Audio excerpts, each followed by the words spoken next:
The Lost Colony of Roanoke has fascinated historians, genealogists, and mystery enthusiasts for more than 4 centuries. More than 100 English colonists seemingly vanished from North America, leaving behind only a cryptic clue carved into a wooden post Croatoan. But did they really disappear? Or have historians simply been looking in the wrong places? Today we'll revisit the evidence, explore modern research, and examine what may have happened to America's first missing colony. In the 1580s, England sought to challenge Spanish dominance in the New World. Queen Elizabeth I granted Sir Walter Raleigh permission to establish colonies along the Atlantic coast. These colonies would serve as military outposts, trading centers, and stepping stones for future expansion. Roanoke became England's first serious attempt at permanent settlement in North America. The famous Lost Colony was not the first English effort at Roanoke. An earlier military settlement struggled with supply shortages and tensions with native communities. When Sir Francis Drake arrived in 1586, many colonists returned to England. The following year, a new group would try again. This time, the settlers intended to stay permanently. John White remains one of the most important witnesses in the Roanoke story. His detailed drawings provide some of the earliest visual records of Native American life in what is now North Carolina. As governor, White hoped to establish a thriving English community. Instead, he would become the central figure in one of history's greatest mysteries.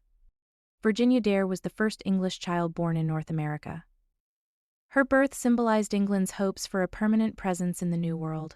Because of her unique place in American history, she later became a legendary figure in folklore and literature. Yet her ultimate fate remains unknown. The colony struggled almost immediately. Supplies were limited and relations with neighboring indigenous groups were complicated.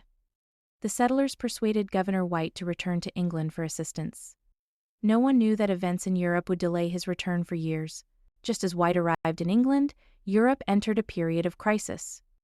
The threat of Spanish invasion forced England to redirect ships and resources. As a result, White could not immediately return to Roanoke. The delay lasted nearly 3 years. Those lost years may have sealed the colony's fate. When White finally returned in 1590, he found the settlement abandoned.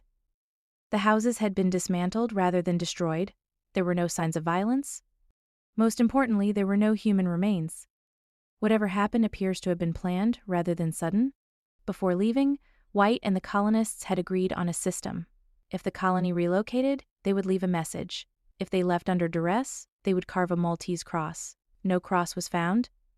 The word Croatoan pointed toward an island inhabited by a native group friendly to the English. Today, that island is known as Hatteras Island. Many historians believe the colonists relocated to Croatoan territory and were absorbed into local communities. This explanation fits the evidence better than most alternatives. It would explain the absence of violence, the carved message, and later reports of indigenous communities with European features. Some researchers believe at least part of the colony moved inland. Archaeological discoveries in North Carolina have fueled this theory. Artifacts consistent with English settlement have been found away from Roanoke Island. These finds suggest the colonists may have dispersed rather than remained together. A fascinating development emerged when researchers examined one of White's surviving maps. Beneath a concealed patch appeared a symbol that may represent a planned inland fort. This discovery renewed interest in the idea that colonists intentionally relocated inland. The evidence remains debated but intriguing. Modern archaeology has uncovered objects that may connect English colonists with indigenous communities. The challenge is interpretation. Trade items can travel far from their original owners. Researchers must determine whether artifacts indicate colonist settlement or simply exchange networks. Genealogy has become an important part of the Roanoke discussion. For generations, some families have claimed descent from lost colony survivors. DNA testing can help investigate specific family histories, but proving a direct connection remains difficult. After more than 400 years, evidence becomes increasingly challenging to trace. For many years, discussions focused almost entirely on the English settlers. Today, historians increasingly recognize the importance of indigenous perspectives. Local tribes preserve traditions that may contain valuable clues about what happened after 1590. These accounts deserve serious consideration. The mystery survives because no piece of evidence provides a complete answer. Instead, researchers continue assembling fragments from archaeology, documents, oral history, genealogy, and DNA. Each new discovery adds another piece to the puzzle. Many modern historians believe the colonists did not vanish overnight.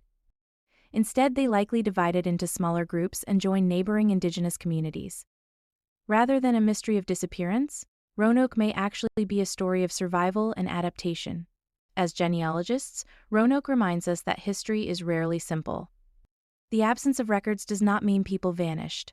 Families adapt, migrate, intermarry, and become part of new communities.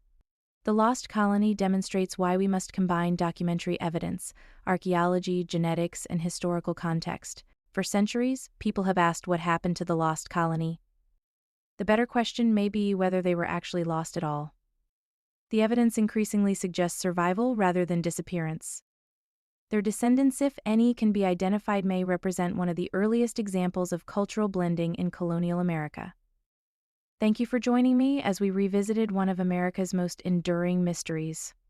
Whether the Roanoke colonists joined indigenous communities, moved inland, or dispersed among multiple settlements, their story continues to fascinate historians and genealogists alike.